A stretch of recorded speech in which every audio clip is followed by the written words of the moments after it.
Hi friends, welcome to our channel. ఈరోజైతే మనం ఉలవ చారు చేయబోతున్నాము. ఇలా 2 గ్లాసెస్ వాటర్ అయితే వేసుకున్నానండి. ఇప్పుడు దీన్ని మనము ఉడికించుకోవాలి. Friends, welcome to our channel. ఈరోజైతే మనము ఉలవ చారు చేయబోతున్నాము. ఉలవలు కడిగి అయితే పెట్టేసుకుంటున్నాం కుక్కర్లో. కొంచెము రాళ్ళుప్పు అయితే వేద్దాం ఫ్రెండ్స్. రాళ్ళుప్పు అయితే 1 స్పూన్ వేస్తున్నాను.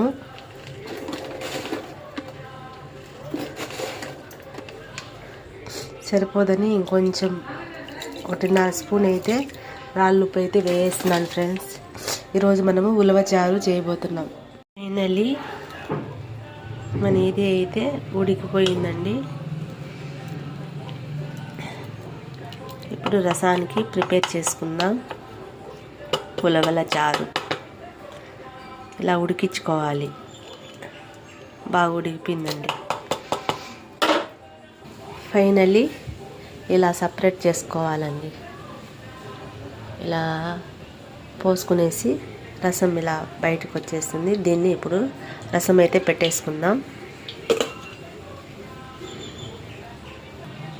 కొంచెం చింతపండు అయితే దీంట్లోనే నానబెట్టేద్దాం. ఇప్పుడైతే మనము ఉలవ చారుకి రెడీ చేసుకునేద్దాం. ఆల్రెడీ పొడి కొట్టుకున్న గిన్నెలో కొంచెము తెల్లగడ్డ వేద్దాం. జీలకర్ర అయితే 1 స్పూన్ వేస్తున్నాను. ఇంకొంచెం 1/2 టీ స్పూన్ జీలకర్ర, 1/2 టీ స్పూన్ మెంతులు. ఇది ఒక తిప్పి పెట్టుకుందాం. ఇలా అయితే కొంచెం ఇది మిరియాలు వేద్దాం. మిరియాలు అయితే మర్చిపోయాను. ఇప్పుడు వేసి ఇంకోసారి తిప్పేసుకుందామండి.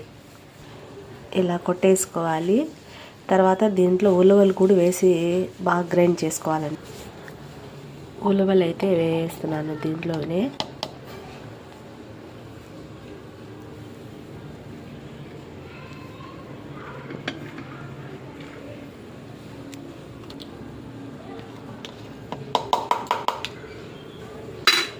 ఇప్పుడు మిక్సీకి చేసుకోవాలండి.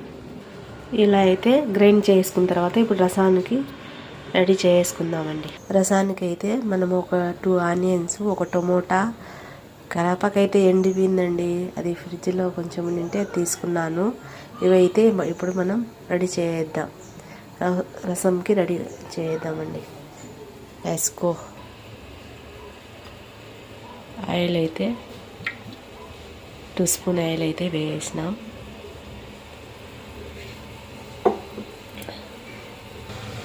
ఆవాలైతే 1 స్పూన్ వేసినాం. ఇప్పుడైతే మనం ఎండుమిర్చి, కరివేపాకు అయితే వేద్దాం.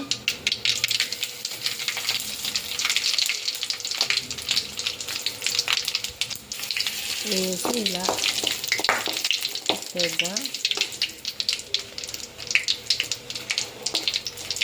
ఇవి త్వరగా వేగిపోతాయి కాబట్టి ఆనియన్స్ అయితే వేస్తున్నా.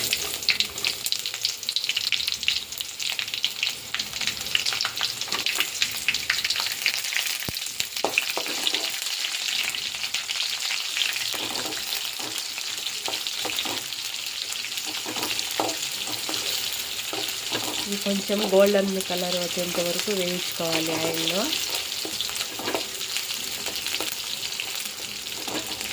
కొద్దిసేపు మగ్గనిద్దాం ఆయిల్లో. గోల్డెన్ కలర్ వచ్చేంత వరకు. గోల్డెన్ కలర్ వచ్చేసిందండి. ఇప్పుడైతే టమోటాస్ అయితే వేద్దాం.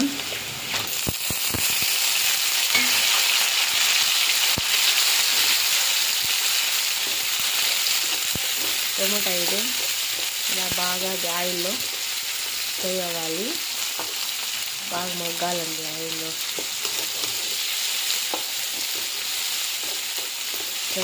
బాగా ఆయిల్లో వేగిపోయిన తర్వాత మనం కొట్టి పెట్టుకున్నాం కదా జీలకర్ర, మెంతులు, మిరియాలు, తెల్లగడ్డ అన్నీ వేసి మిక్సీ కొట్టుకున్నాం కదా. ఉల్లగడ్డలు వేసి అది ఎత్తి దీంట్లో వేసేయాలండి. కొంచెం మగ్గనిద్దాం. ఇలా బాగా మగ్గిన తర్వాత ఇప్పుడైతే మనం పేస్ట్ చేసి పెట్టుకున్నాం కదండి, అదైతే దీంట్లో వేసేయాలండి. ఇప్పుడైతే మనం పేస్ట్ చేసింది దీంట్లో వేసినాము, బాగా కలిపేయాలండి. ఆయిల్లో బాగా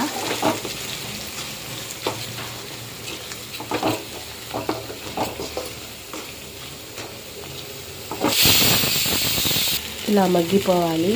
మగ్గిన తర్వాత ఇప్పుడైతే మనం కొంచెం పసుపు అయితే వేద్దాం.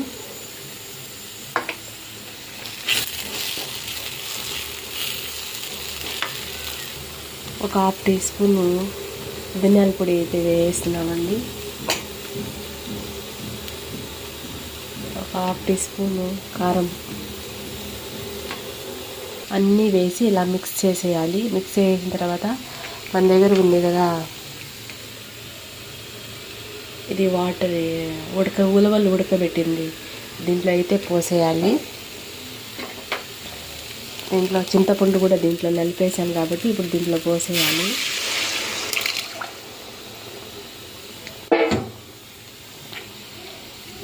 చింతపండు అయితే నలిపి పక్కన తీసేసాను. దాంట్లోనే ఇలా బాగా కలిపేసేయాలండి.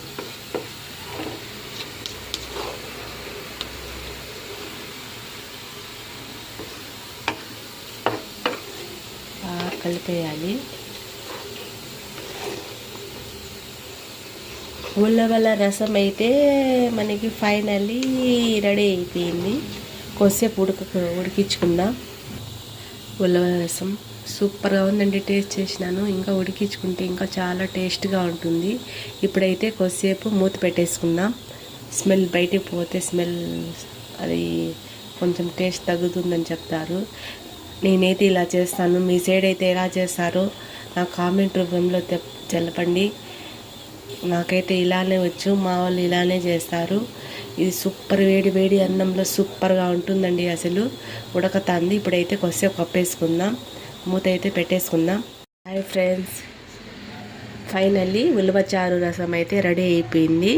ఇలా అయితే రెడీ చేసుకునేసినాను.